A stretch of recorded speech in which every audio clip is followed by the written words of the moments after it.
चंदा माया रे आवा परे आवा नदिया किनारे आवा हो। चंदा माया रे आवा परे आवा नदिया किनारे आवा हो। ए चंदा आई जाए तो हमारे आंगनमा कन्हैया तो हंसे खेली लेते हो।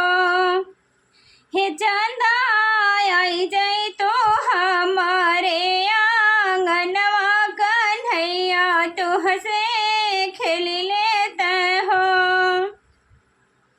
सोने के कटोरिया में दूध भात गोदी में कन्हैया लिहले हो। सोने के कटोरिया में दूध भात गोदी में कन्हैया लिहले हो। यशोदा घूमी घूमी भोजन करावेलिनी चंदा के बोलावेलिनी हो। यशोदा घूमी घूमी भोजन करावेलिनी चंदा के बोलावेलिनी हो। सोने के थरिया मांगावेलिनी गंगा जल भरावेलिनी हो।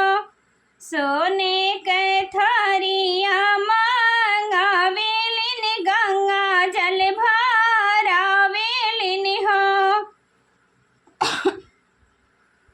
हे चंदा आई जाए तो सोने की थारिया माँ कन्हैया तो हंसे खेली लेते हो। हे चंदा आई जाए तो सोने की थारिया माँ कन्हैया तो हंसे खेली लेते हो। छपर छापर कन्हैया खेले चनवा के पकड़े ले हो। छपरे